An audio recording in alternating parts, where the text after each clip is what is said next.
உங்களுக்கு பேர் என்ன தெரியுமா? ஆவியானவர் குடியிருக்கும் கோயில்.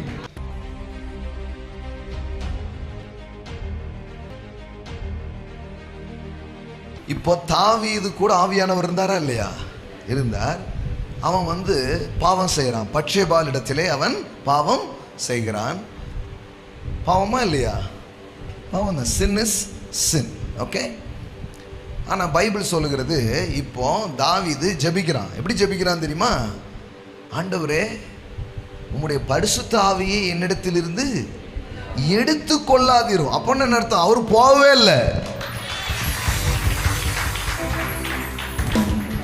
அவர் போகவே இல்லை. நமக்கு என்ன சொல்லி கொடுத்துட்டாங்கன்னா, உன் கண்ணு அங்கங்கே போச்சு, அவர் போயிடுவார். எப்போவுமே ஒரு அநாத மனப்பான்மையிலே நம்மளை வாழ வச்சுட்டாங்க. ஐயோ, அவரும் போயிடுவாரா? எல்லாரும் போயிடுறாங்க, இவரும் அப்பப்போ போயிட்டு வந்துட்டு இருந்தால் அப்புறம் யாரை நம்பி தான் வாழ்கிறது? அதனால தான் இயேசு ஒரு பெரிய கன்ஃபர்மேஷன் உங்களுக்கு கொடுக்குறாரு. இங்கே பாரு, இவர் உன்னை விட்டு போகிறதே கிடையாது, உன்னை விட்டு விலகவே மாட்டார், உன் கூடவே இருப்பார். ஈவன் உன்ட குறைகள் இருக்கலாம், குற்றங்கள் இருக்கலாம், அப்பவும் உன் கூட அவர் இருப்பார். அங்கே பாருங்க, உமது சமூகத்தை விட்டு என்னை தள்ளாமலும் உமது பரிசுத்த ஆவியை என்னிடத்திலிருந்து எடுத்துக்கொள்ளாமலும் இரும். Do not cast me away from your presence and do not take your Holy Spirit from me. அப்போ Holy Spirit எங்க இருக்கிறாரு? எல்லாம் சொல்லுங்க, என் மேல, என் கூட, எனக்குள்ள அவர் வாசம் பண்ணுகிறார். ஆமென். உங்களுக்கு பேர் என்ன தெரியுமா? ஆவியானவர் குடியிருக்கும் கோயில்.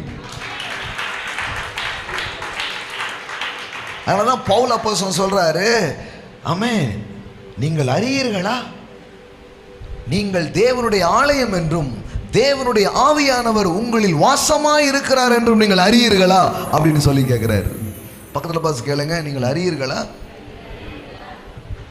ஆவியானவருடைய கோயிலே நீங்க தான். பாருங்களேன், சிம்பிளா சொன்னா நீங்க தான் குடியிருந்த கோயில்.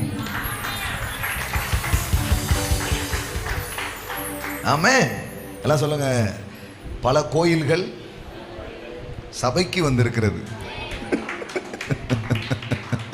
இதுக்கு பேர் என்னது? சபை. உங்களுக்கு பேர் என்னது? பாருங்களேன், நீங்க நடமாடும் ஆலயம், நடமாடும் கோயில். ஆமென். யோசித்து பாருங்க, பவுல் எப்படி சொல்றாரு பாருங்க, பரிசுத்த ஆவியினுடைய ஆலயமாய் இருக்கிறது என்று நீங்கள் உங்களுடையவர்கள் அல்லவென்றும் அறியீர்களா? உங்கள் சரீரமானது நீங்கள் தேவனாலே பெற்றும் உங்களில் தங்கி இருக்கிற, எல்லாம் சொல்லுங்க, என்னில் தங்கி இருக்கிற. மறுபடியும் பாருங்களேன், ஆமென், ஹிஸ் ரெசிடென்ட். ஆமென். எல்லாம் சொல்லுங்க, தங்கி இருக்கிறார். சொல்லுங்க, தங்கி இருக்கிறார். ஆமென். ஆவியானவர் எங்கேயுமே இல்லை. இதை புரிய புரிய அவர் உங்களுக்குள்ள இருக்கிறதையும் உங்களுக்குள்ள கிரியை செய்கிறதையும் நீங்க பார்க்க ஆரம்பிப்பீங்க. ஆமென்.